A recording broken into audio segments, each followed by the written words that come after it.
আসসালামু আলাইকুম দর্শক। প্রতিনিয়ত বিশ্বের প্রতিটি দেশ তাদের আর্থ সামাজিক রাজনৈতিক অর্থনৈতিক সামরিক সাংস্কৃতিক ক্ষেত্রে দিন দিন উন্নতি ঘটাচ্ছে। আর বিশ্বের আরও একটি দেশ বাংলাদেশ এর ব্যতিক্রমী একটি দেশ।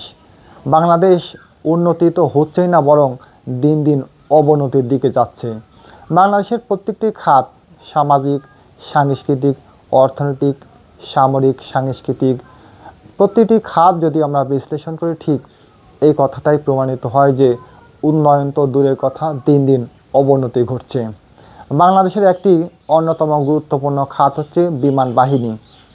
সেই বিমান বাহিনীর কিছু তথ্য আমি আপনাদেরকে দিব, যেটা দেখে আপনারা বুঝতে পারবেন যে বাংলাদেশ আসলে কি হাল, বাংলাদেশের কি অবস্থা। দর্শক, স্বাধীনতা উত্তর পরবর্তী সময়ে বাংলাদেশ তাদের বিমান বাহিনীকে অত্যন্ত শক্তিশালী করে এবং বিশেষ করে 1985, 1980, 1990 এই দিকে এসে বাংলাদেশ কিন্তু বিশ্বের অন্যতম একটি সামরিক শক্তিশালী দেশ হিসেবে আত্মপ্রকাশ করে। কিন্তু 1990 সালের পর বাংলাদেশের আসলে কি হয়, বাংলাদেশ কোন মন্ত্র গ্রহণ করে, কোন মন্ত্র পড়ে, কোন ছকে তারা পড়ে যায় আমি জানি না। বাংলাদেশ দিন দিন তাদের সেনাবাহিনী, তাদের নৌবাহিনী, তাদের বিমান বাহিনীকে দুর্বল করে এবং বাংলাদেশ তাদের সামরিক খাতে বরাদ্দ কমিয়ে দেয়, দুর্বল হয়ে পড়ে। যদি কিছু সমীকরণ তথ্য আমি আপনাদের সামনে তুলে ধরি, বিষয়টা স্পষ্ট হয়ে যায়। দেখুন, 1990 সাল, একটা কথা বলে রাখি যে 1990 সাল কথাটা মনে পড়লেই আমার ওই বাংলাদেশের অন্যতম জনপ্রিয় ইসলামিক বক্তা তারেক মনোয়ারের কথা মনে পড়ে। তারেক মনোয়ার তিনি 1990 সালে বিশ্ব জয় করেছিলেন এবং তার যত গুণাবলী, যত কার্যাবলী, যত অর্জন সব কিন্তু তিনি 1990 সালে করেছিলেন।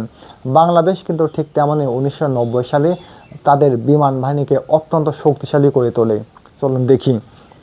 1990 সালে বাংলাদেশের মোট জেট ফাইটার ছিল 110টি।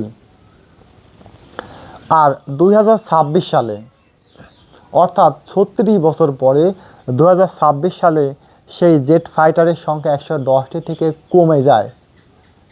উন্নতি হয়নি, বরং অবনতি হয়েছে, কমে হয় 43টি। দর্শক, আমরা জানি যে প্রতিটি দেশ তাদের খাতগুলোকে উন্নতি করে, নতুন নতুন যুদ্ধ বিমান, নতুন নতুন যুদ্ধ সরঞ্জাম, সামরিক শক্তি বৃদ্ধি করে। ঠিক সেখানে বাংলাদেশ আরও কমে গেছে, 110টি থেকে হয়েছে 43টি। দেখুন, 1990 সালে বাংলাদেশের মোট যুদ্ধ বিমান ছিল J6 76টি। তার মধ্যে অবশ্য একটা তথ্য আপনাদেরকে দিয়ে রাখি, এই 76টি J6 যুদ্ধ বিমান বা ফাইটারের মধ্যে 40টি পাকিস্তান বাংলাদেশকে বিনামূল্যে উপহার হিসেবে দেয়।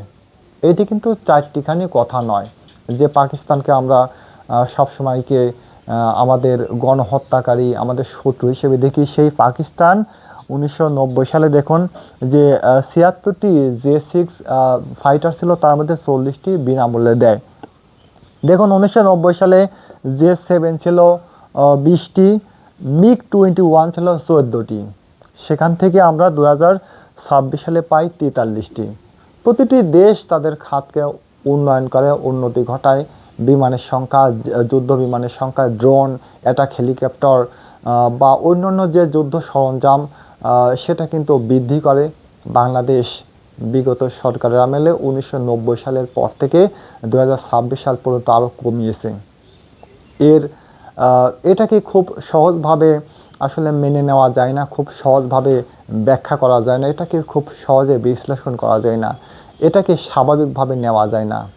এর অভ্যন্তরে, এর ভিতরে এর মর্মার্থ কিন্তু অত্যন্ত কঠিন, অত্যন্ত জটিল। এর ভিতরে অত্যন্ত বড় একটা ষড়যন্ত্র, একটা নীল নকশা কিন্তু আঁকা হয়।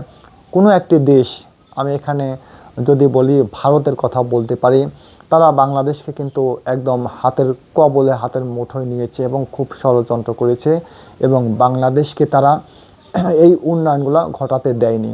বাংলাদেশকে যুদ্ধ বিমান কিনতে দেয়নি এবং এখনও কিন্তু ভারত বাংলাদেশকে যুদ্ধ বিমান কিনতে দিচ্ছে না, বাংলাদেশের সামরিক শক্তির উন্নয়ন ঘটাতে দিচ্ছে না। বাংলাদেশকে চীন বা বেশ কিছু দেশের সাথে, পাকিস্তানের সাথে ভালো সম্পর্ক হোক, উন্নয়ন হোক, এগুলো তারা করতে দিচ্ছে না। বাংলাদেশকে তারা বিভিন্নভাবে চাপে রাখছে এবং বাংলাদেশের উন্নয়ন না ঘটার জন্য, বাংলাদেশের বিমান বাহিনীতে উন্নতি না ঘটানোর জন্য, বিভিন্ন যুদ্ধ সরঞ্জাম না ক্রয়ের জন্য ভারত কিন্তু বাংলাদেশকে হাতের মধ্যে বসে রেখেছে। আসলে বাংলাদেশের যদি উন্নয়ন ঘটে, বাংলাদেশ যদি তাদের আকাশ প্রতিরক্ষা সামরিক খাতে উন্নয়ন ঘটায়, সেটা ভারতের জন্য হুমকি হবে। ভারতের সাথে চোখে চোখ রাঙিয়ে কথা বলবে এবং ভারতকে ছাড় দেবে না। ঠিক সেই জন্যই বাংলাদেশকে বশে রাখার জন্য, বাংলাদেশকে কোনো একদিন হয়তো তারা অ্যাটাক করতে পারে, দখল করতে পারে, বাংলাদেশকে তারা খুব সহজে যেন তাদের নিয়ন্ত্রণে রাখতে পারে, তাদের হাতের মুঠোয় রাখতে পারে। বাংলাদেশকে ভারতের একটি অঙ্গরাজ্য হিসেবে হয়তো প্রতিষ্ঠা করতে পারে, রাখতে পারবে। এই জন্যই কিন্তু ভারত চায় না বাংলাদেশের উন্নয়ন ঘটুক। আর বাংলাদেশের বিগত সরকারগুলো ভারতের কথা মতোই, ভারতের চাপেই কিন্তু এই উন্নয়নগুলো ঘটায়নি। তো আসলে আপনাদের এই বিষয়ে কি মতামত অবশ্যই কমেন্টস করে জানাবেন। আল্লাহ হাফিজ।